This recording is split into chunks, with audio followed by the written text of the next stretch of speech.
Welcome to the Carl Jackson podcast. This is a special edition tonight. I wanted to come on and talk about some things going on in our world.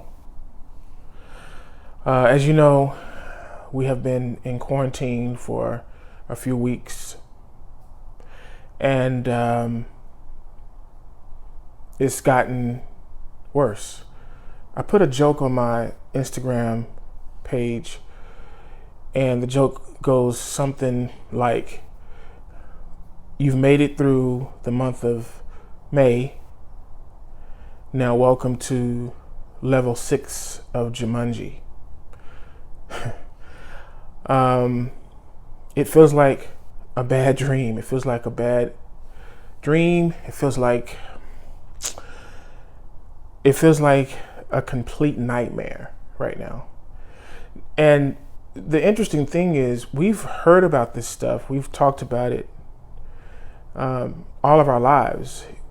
Whether you went to church or not, there was always this notion that at some point, life as you know it was going to change. But I don't think we understood to what extent. And I think that a lot of the things that I would want to say tonight shouldn't be said on national television or on my podcast, because I don't want to say the wrong thing. I don't want my emotions to get the best of me. I don't want to lead people astray saying things that people would consider conspiracy theory or a conspiracy theory. So I was like, well, who could I talk to that I feel can really put this into some form of clarity for all of us? And the first person I thought about he was one of the first persons that I thought about was Bishop Greg Davis. Pastor Greg Davis is the pastor of Celebration Church in Detroit, Michigan. And I love his stance on relationships. He has a very unique concept on relationships. His ideas, I agree with a lot of it. I'd say pretty much all of it. And I thought, what better person could we have on the show than Pastor Greg Davis, because it all starts with relationships. And we always kind of pinpoint it to boyfriend, girlfriend, wife, husband, brother, sister, mother, father. But relationships go real deep. You know what I mean? There's more to it than just, I love you, or hey, how are you doing? Or hey, you're cool, I'm cool, so let's go hang out. And I think at some point, my assessment is, at some point, I think we've lost the connection between relationship, love, and God. We've lost the connection. I don't think we've connected. We didn't connect properly. And I think we are at a time where all of the single parenting and all of the children raising, we call them the latchkey children, and all of the Instagram this and Instagram that, all that was such a part of our DNA that we kind of forgot about each other. I mean, if you think about it, when was the last time you've ever seen a group of people get together and have a conversation without looking at their phone? Well, guess what? We've been seeing that, unfortunately, in a negative time, which is where we are right now. So I want Pastor Greg Davis to speak. I have questions, and maybe he and I can have a conversation and a dialogue that everybody is probably wanting to have right now. So as you guys watch us have a conversation, I hope it touches your soul, and I hope that if nothing else, it gets you closer to your family, your friends, and to God.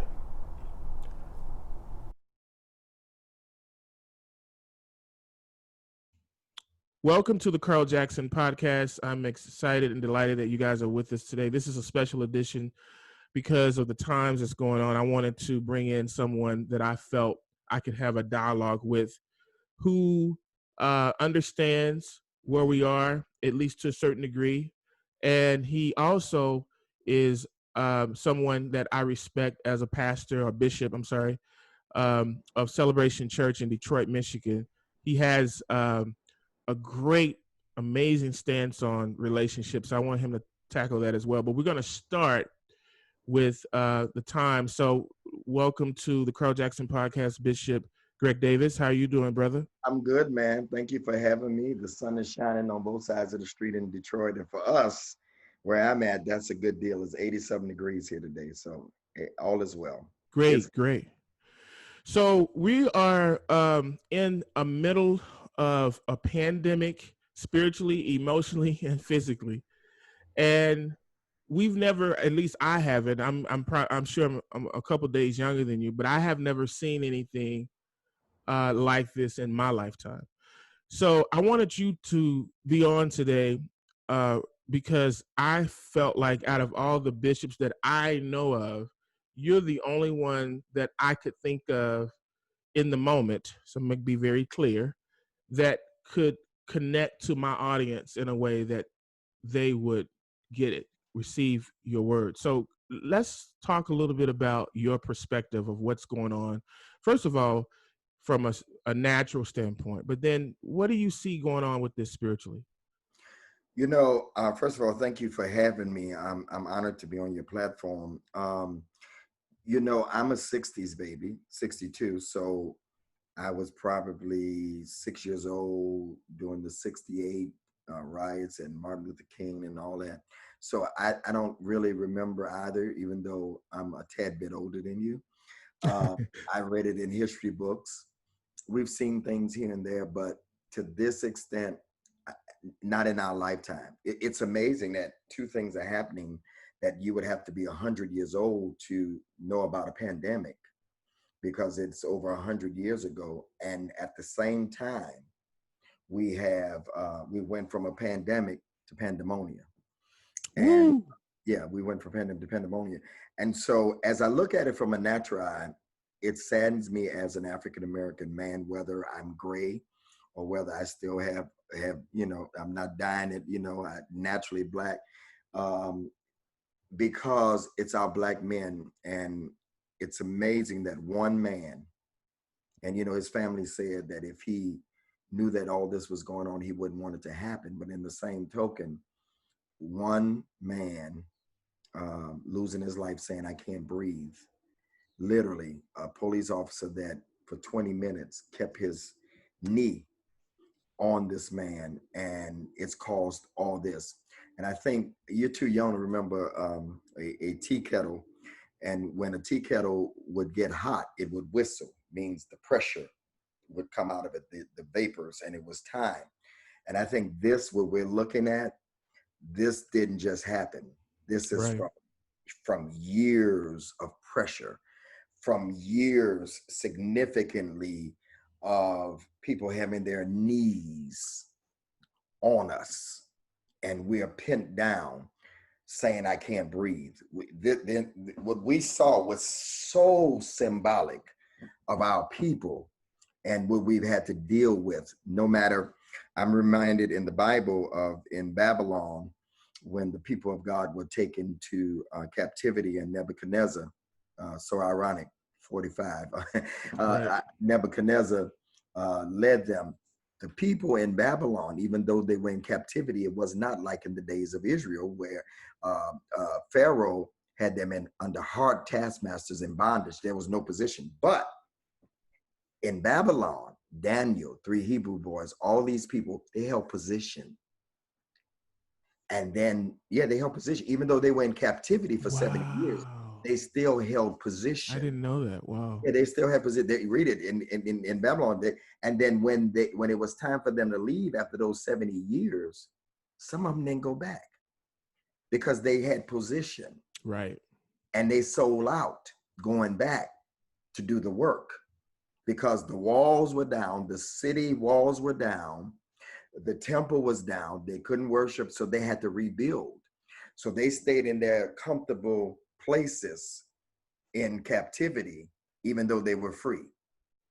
I want to submit to you, there's so many people that have positions and have cushiony jobs and nice cars and all that kind of stuff, but we're still not free.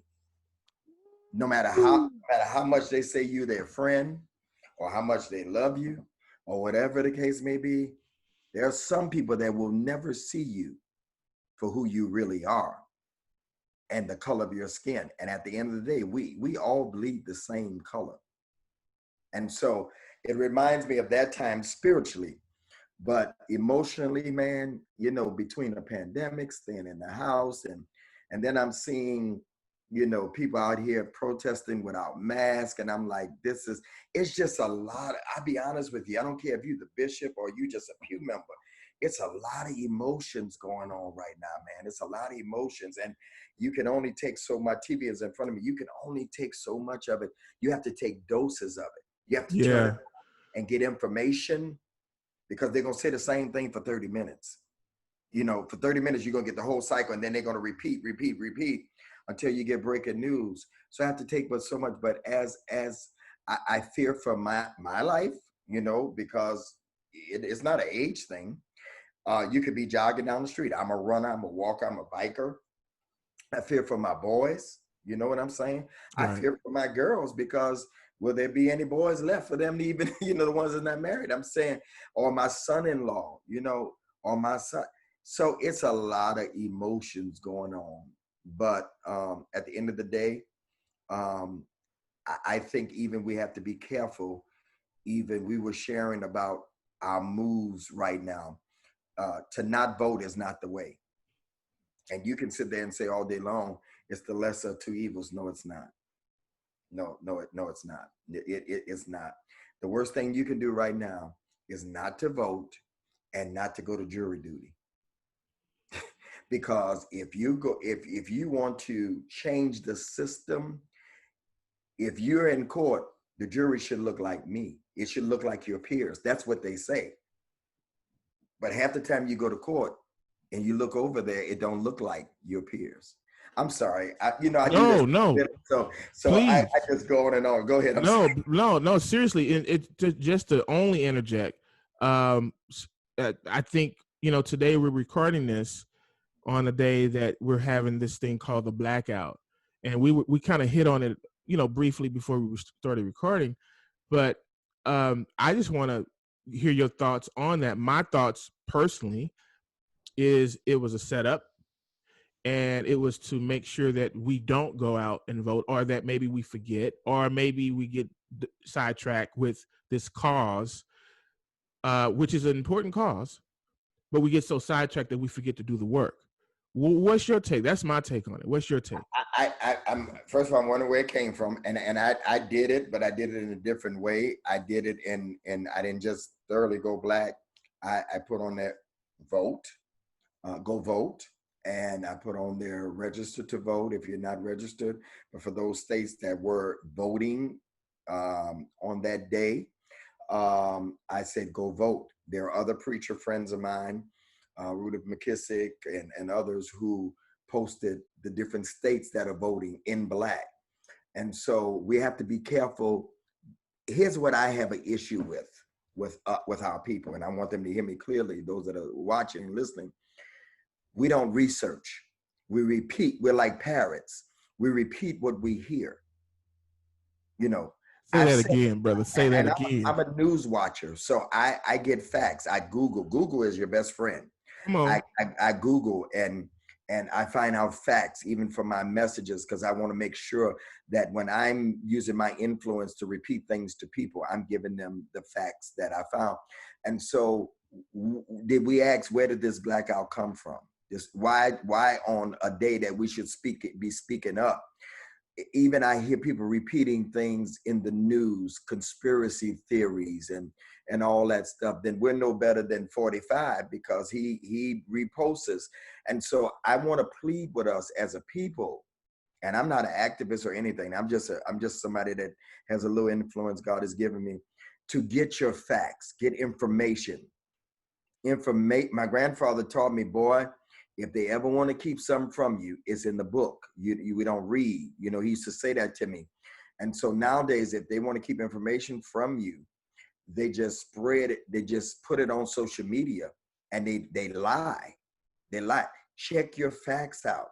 And I did it in solidarity because everybody else, you know, everybody else did it in solidarity. But then now we're scratching our head, and now you're seeing more and more go vote because we just fall for anything. People, research, and find out where stuff comes. Let's not just be. I'm not a follower. I never have been. Come on. If I start working at a company, I'm eyeing the front office. You know, I've always been that way. Yeah. Whoever's training me, I'm gonna take your job. You know, I've never been a follower. And so I tell my people that work for me, you know, don't bring me something and you haven't proofed it. I don't need order takers. I need leaders. Leaders produce leaders. I'm not looking for order taker. Order takers are at the drive-throughs, at the different restaurants. I need a leader. I need the boss that tells them, you know. So let's hit on that. Let's hit on that for a second. Why is it that our people don't seem to understand that we have to be leaders? Why is it that our people don't get it? Some of us get it, some of us, but a lot of us are still trying to take cues. For instance, this whole Black solidarity thing, we don't even know where that came from. We're just doing it because, as you just said, we're taking orders. So what can we do? Here's a better question that I should maybe ask it this way. What should we be doing to become better leaders? I think everything is based upon experiences. I grew up with a very strong Black man, my grandfather. He was a leader. He was a pastor. He led his family. He worked hard. I wasn't absent of seeing a leader. I went to meetings with him. I went to the deacon boards meetings. I was a junior deacon. I watched him. I grew up. I also am under the covering of a very strong leader who speaks out, and that's Bishop Paul Morton. I think everything comes, we are the sum total of our experiences. If you didn't have leadership in your home and you didn't see it at school, I had very strong teachers. I had a man by the name of Harry Haynes in the 6th grade that I remember sitting right across from him right now. I can even smell the cologne he had on. First time ever, I'm like, dang, you know, he smelled good, dressed nice. And he said to me, you're not like the rest of these kids in here. You're going to be great one day. And I still remember hearing that in my head, the 6th grade. I'll be 58 on June 8th. So you know how many years that was ago. We beget. Everything produces after its own kind. You look at a Bishop Bryant produced a Jamal Bryant. Okay, leader. Come on. Martin Luther King.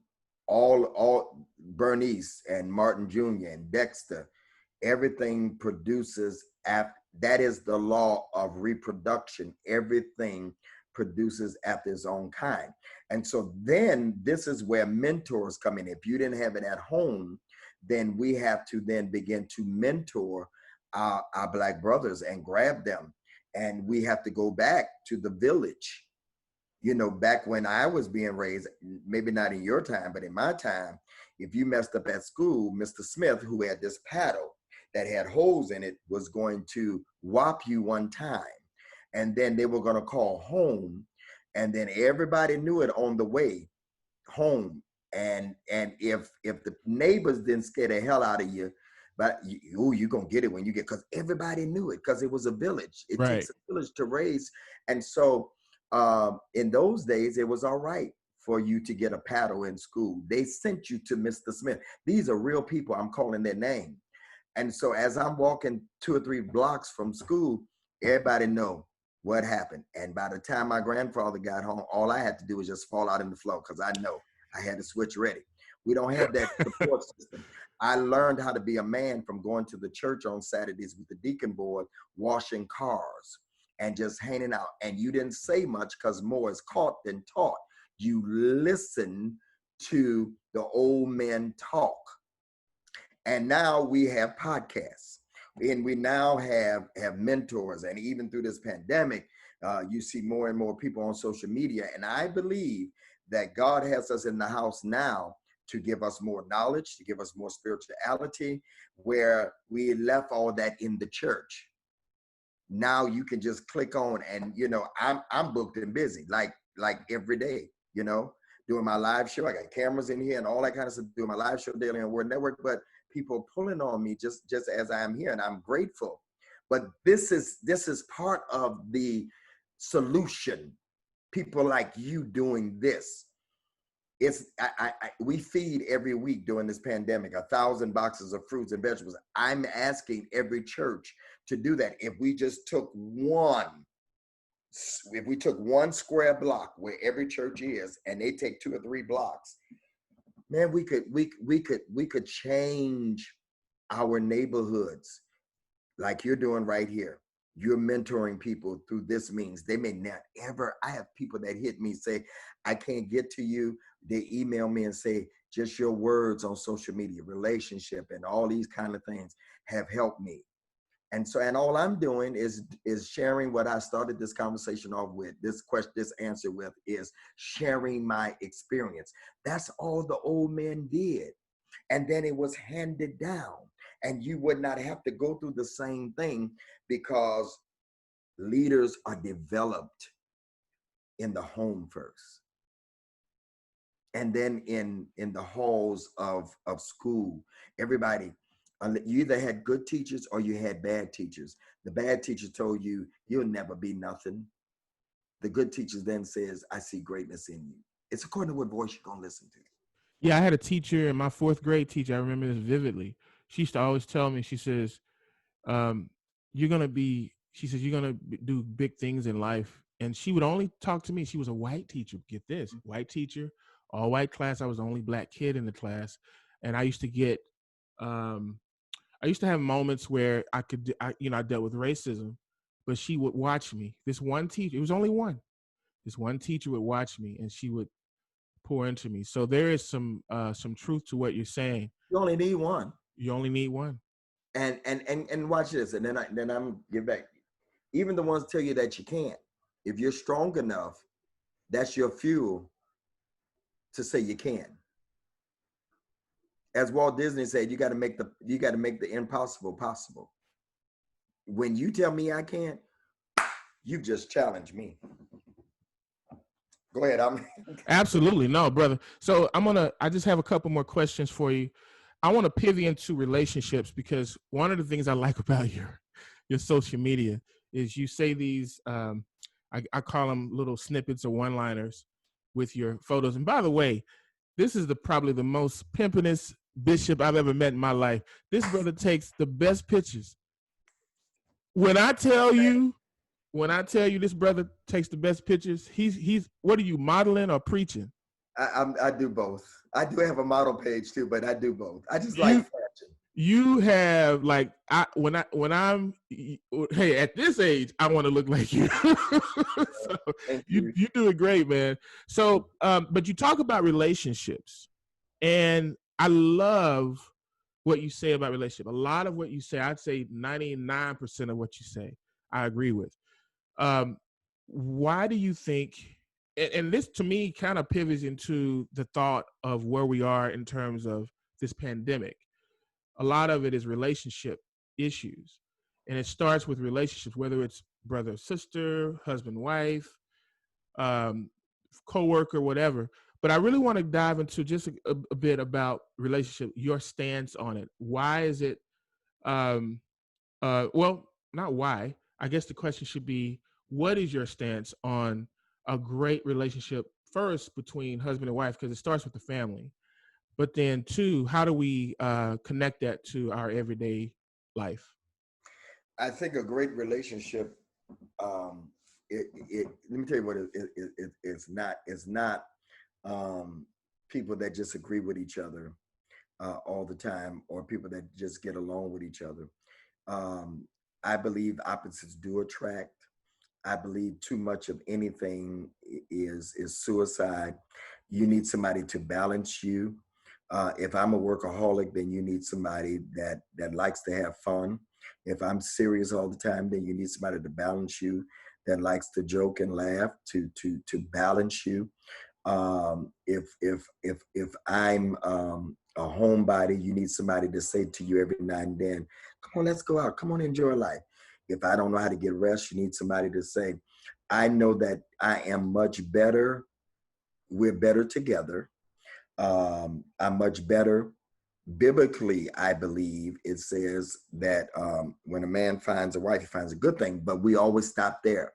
The rest of the verse says he obtains favor with the Lord. If I had somebody sitting here, the favor that I have would go to 1,000%. I wouldn't have to turn on the camera and all that and all the lights. Robin Roberts on Good Morning America, she's doing her show at home, and her partner helps her. She's helping produce, even though that's not her business. I'm alone. I'm home literally alone, and I ain't just letting anybody come in here because Rona is serious. And so at the end of the day, having that person completes you. I don't believe you bring 50-50. I believe you bring 100-100. You are already whole, but they bring to the table something that you're lacking. Hey, Adam, I'm going to bring you a woman because you're not complete. You're not complete. You're a whole person, but you're not complete. So I'm going to take out of your rib, and I'm going to create a woman to complete you, to be that helpmate, to be that help. And so I think that that's what marriage does. It brings, and as a whole, relationship brings completion, whether it's at work, whether it's in the streets where we're looking at all that's going on. It completes relationship. We cannot go it alone. We need each other. I need you. You need me. We need each other to make it. We need the grocery store. We need the man that has the grocery store. We need them. We need the bank. That's relational. People watch me on the Word Network every day at 1:00 because I've been at this. I've had that show for 4 years, but I've been on the network. I've been on Christian television for 13 years. It's relational. Somebody else could come on, and it'll take them a while to build people up to partner and to send mail and to give, because everything is relational. It's relational. And I don't have to talk to you every day to be in relationship. Matter of fact, we may stay friends longer if we don't talk every day. And what we're finding out, let me pivot. What we're finding out through this pandemic is that we had a marriage, but we didn't have a relationship. Woo! Wow. Because, Carl, I work an 8-hour day with people, Shamika and Harry and Bird and Susie and Carla and all them people, 8 hours from 9 to 5, sometime overtime, sometime business trips. But I really only spend wakening hours, 2 or 3 hours with somebody that I'm married to. So I'm finding out that I really am not in a relationship with you. I'm just married. I have papers. Woo! My God. We just have papers. And I'm finding out through this pandemic, because I've been stuck with you, that I really don't like you. And I have not taken out enough time to figure out that I didn't like you, because I've been shuffling from place to place. And I've avoided the subject that I didn't like you anyway. I just never dealt with you to have to deal with not liking you. Brother, Woo, brother. And so therefore, married people are trying to get out. I've talked to some married people that have said, I want out of this. I actually know a girl that moved out to another state. She was taking her plane, she was getting on the plane because I was talking to her through this whole thing, because people come to me now because of all the stuff I post. And she literally is separated, caught him cheating right before COVID. So people are making decisions. And then you have the single people that are saying, how in the heck did I get here during the pandemic that I'm single? That I'd never made that decision. So you're getting ready to have a lot of pandemic birth relationships. That may work and they may not work. And we're finding out that dating is not necessarily sitting in front of the person. You get more data by talking to them on the phone than you do sitting in front of them, because emotions go to erupting, and then you find yourself in a situation you're emotionally attacked because you didn't have sex and all that stuff. But Rona has caused us now to be a little more careful, and you're now getting dating. You're dating, which is getting data. Dating that's getting data. Woo! Dating is getting data. And Dating you're not that's in a getting relationship. Data. You're not in a relationship until you say, watch this, until you say, hey, baby, listen, we've been dating for 6 months. Now let's become exclusive. So when you think a man walks away from you, he's not really walking away from you. He was only getting data, but you let your emotions run away to think he was your boyfriend. Because if a man never closes the deal and says, me, Tarzan, you, Jane, then you're really not in a relationship. You're dating. Say that again. If women listen to that from a man's point of view, then they wouldn't be hurt as much, because you're assuming because you're having a good time. A man can go 6 months to a year without never taking you anywhere but dating. And you get what you allow a man to do. If it was me, it's a year. I'm good for a whole year. I'm just like, brother.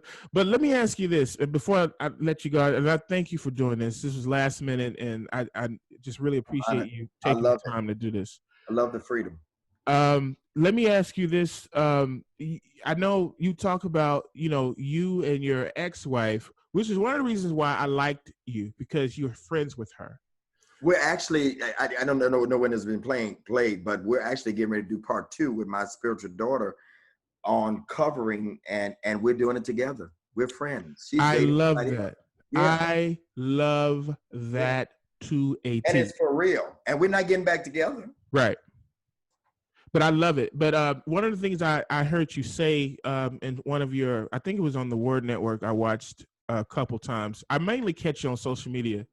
But you had mentioned something to the effect that she actually helped you build the Full Gospel, because you guys were flying all over the country building basically this brand, if you will, this denomination, Full Gospel, and how after all of that, you were saying how it got to a point where you guys would barely even have a conversation because you were in the wrong type of relationship. Let's talk about that. Sometimes it's not that you're not supposed to be in a relationship. It's just your definition of it has to change. Let's hit on that. I mean, because that's what I got out of it. That's exactly what now we always say, because I go back and preach at the churches that she pastors, because we pastor together. She often says that we were to be together to get each other where we are. As strange as it sounds. And we did that. I love that. Successful pastor. She pastors 2 churches, lives well. She sacrificed in the beginning that I can build ministry and get us where we are today. And her dividends paid off well. And she'll say that. We did business. I used to fire people who were my assistants. I was a full-time worker for Full Gospel. And Bishop Moore said, hey, I know what I'm going to do. I'm going to make Pastor Kim your assistant. We were both getting paid from the organization. We were over field operations, the whole field of our movement for years. We helped choose bishops and get them consecrated and oversee them and all that stuff.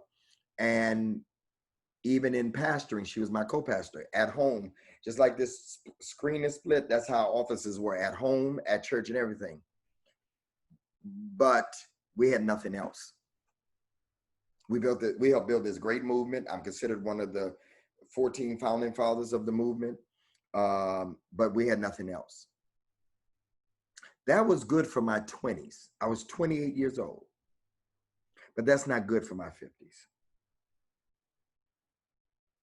If I do it again, I want somebody that's a boss, but I want us to have boss balance. I want us to enjoy life too.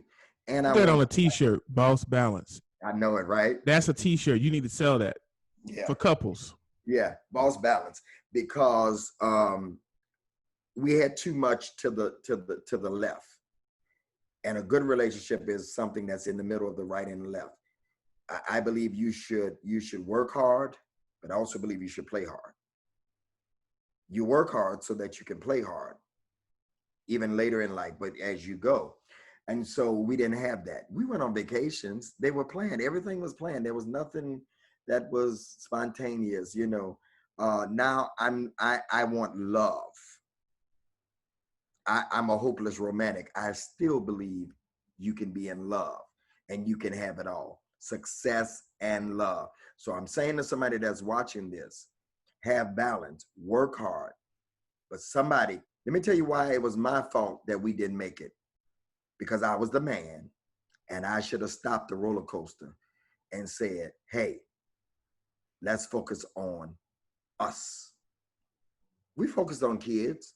We focused on church. We focused on, we went on vacations, but it was still, even on our vacations, we were setting goals and all that stuff. When I look back on that, I get it, but not on vacation. She'd take out her planner. Okay, what's your goals for this year? This is my goals. What's our goals? What do we want to buy nice for ourselves? I made us do that to have some kind of balance. But even as I think about that, that was not the time to do that on vacation. Right. Time to do what to do on vacation, chase each other around naked in the room while the kids is at the pool. Say that again, brother. No, I'm serious. You got to have balance in a relationship. False sense of balance. You could say because you go out here and there. We went out, but we had nothing to talk about. We were still talking about church and the saints. And so that's what went wrong in our situation. But we still made each other successful. So when you think about that, you say,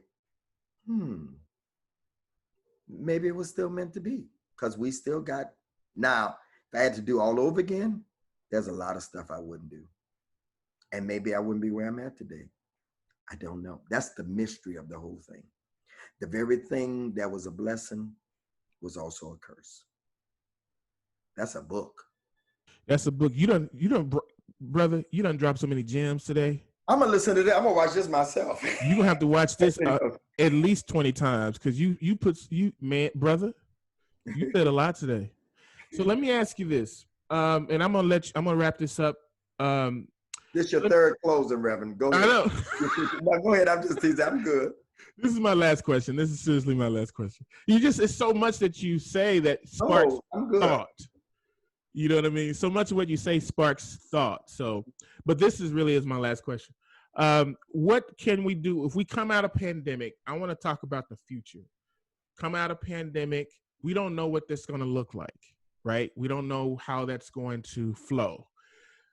But preparing for that, what should we be doing relationship-wise and spiritually from your perspective? What should we be doing right now? You hit on a little bit about, going to Google, studying, researching, basically getting into yourself, but as a collective, because the thing is, we have two components here. We have the relationship component, but we have the collective relationship component of this. And in order for us to win, we're going to have to do some things together as well. So what do you think we should be doing right now, preparing for the future? It's our last question. I promise. I don't even have to think about it, because when I get through with this, I'm going behind me at that table, and I'm going to finish writing my message. And my series for the month of June is Reimagine. It means to rethink. We're going to have to rethink life. Life will never be the same again because of pandemic. We wear masks. We were always wearing masks, but now we're wearing physical masks. We're wearing gloves. You know, we're covering up so that we won't get infected. There's a lot of things we've been covering up. We have to sanitize to make sure that our hands are clean. Our hands have always been dirty. It's so much symbolism. And so we have to reimagine life, that before I go out, I have to rethink going out. Do I have some gloves in my car, in my pocket? Do I have some wipes out in there? Which mask am I going to wear? It's hot outside, so I can't wear the one that's kind of thicker because I may not be able to breathe. I can't breathe. Isn't it funny that the very thing that the man cried out is the thing that Corona does to you, causes you not to breathe? We have to rethink life. Those are all symbolisms to rethinking life. You got to reimagine life, how you function. How much will you go out? How much the craving of relationship, because it's all about, this thing is about distancing. So how do I have relationship and I have to distance myself? How can I still be effective, but I have to, maybe we've been too close all the time. Maybe we let the wrong people in that infected us. Maybe we weren't supposed to be that close in the first place. This thing has taught us so many things. It's taught us about masks, taught us about our hands, things that we shouldn't touch. On the surface, talk about on the surface. We got to rethink life. We got to rethink church. Church will never be the same. We have to rethink dating. Maybe it's time to settle down. Maybe you ain't got a long time to date somebody. Maybe you can't date everybody. Now people ain't talking. I'm talking about people that got sense. I ain't talking about people out here crazy. You got to rethink dating and relationship. And who do you let close to you? And you got to rethink anxiety that because people now, we've been in so long. Now when we go out, it's scary. So we have to rethink things. We have to reimagine life, church, business. Malls may be a thing in the past. Malls may be a thing in the past. Now, Amazon was ahead of itself. Prime. You know, you got to rethink going out and shopping and who you're going to dinner with and who you're drinking with and who you're having sex with and all. You got to reimagine life. So where do we go from here? That's an individual question for everybody. But I do know we have to rethink and reimagine.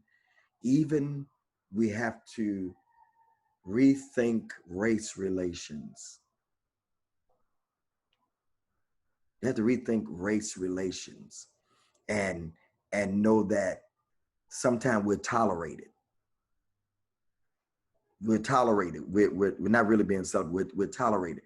And that you have to work a little harder than others. I don't know where this is going. I don't know where this is going. Is this just another time in history where, because we don't have an apparent leader. It's not like the days of Martin and Malcolm and Abernathy and all of them where we had leaders, SCLC, NAACP. We don't have leaders. That's why you got one group doing this and one group doing that and got one group doing that, because we have nobody to call us together. Where do we go from here? We rethink, we reimagine, we recreate.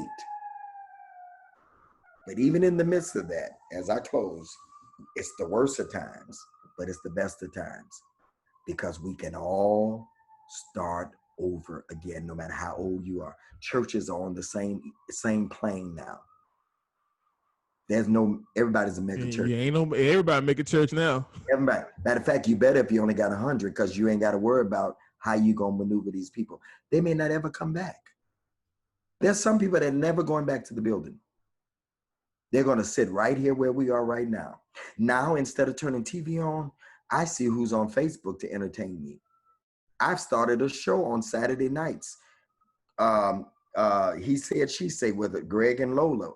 For 2 hours, we talk relationship and have guests. I'm gonna have you on. Talk relationship and have guests. Hundreds of people watch. Few thousand watch the rebroadcast and all that. So we recreated. We were gonna go on tour with a relationship thing. Now, this is it. But everybody has not been able to pivot. This is not just a phone. I did 2 months of the Word Network from this right here, turning this backwards through Skype until they brought me my system. Got to reimagine. I love it, Bishop. I love it, man. I thank you for spending the time with me today, man. And I would love to do your show. You let me know when. And also, I just want to say, give everybody your information in terms of the shows. They know about the church, Celebration Church, but let's talk about the shows, when they can watch.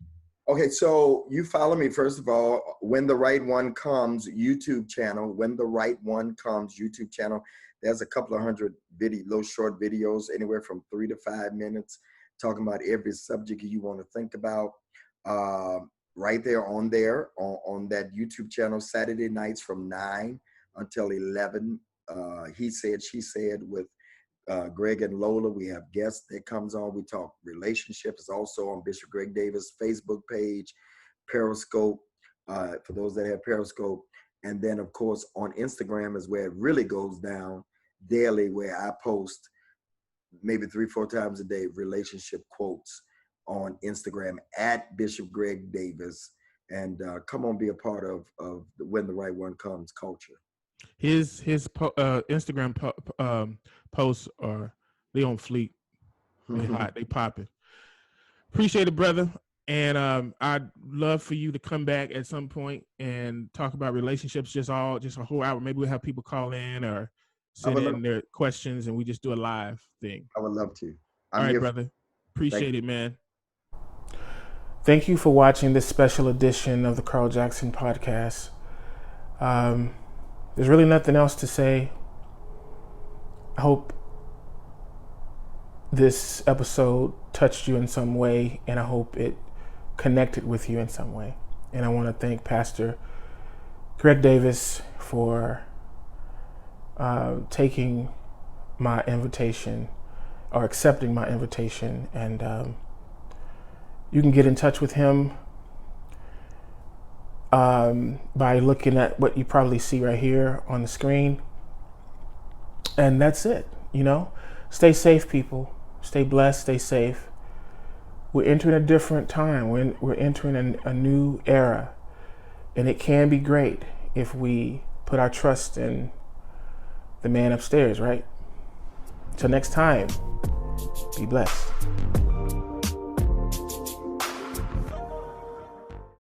Original movies, original series, original concerts, and more. CJC, one network, sharing the world. What are you looking for?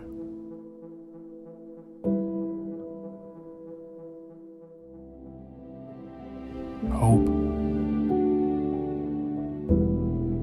Guidance.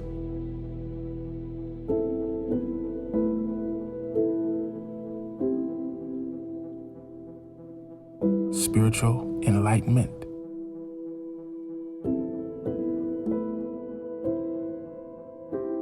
What are you looking for? Family, peace, financial security, love, time. To the great city of Los Angeles, we want to welcome you to programming that will help lead you to the light. 24 hours a day.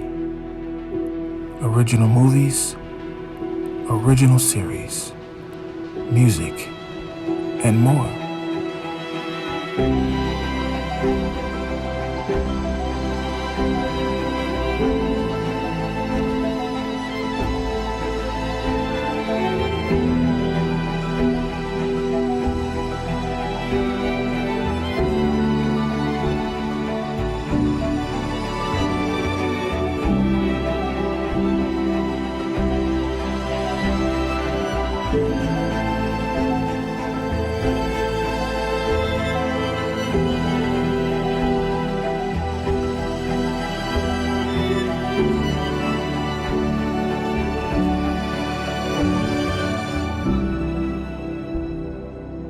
CJC.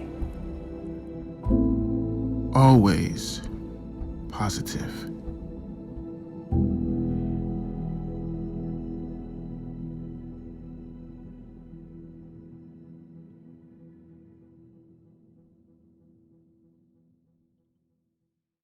I built this church.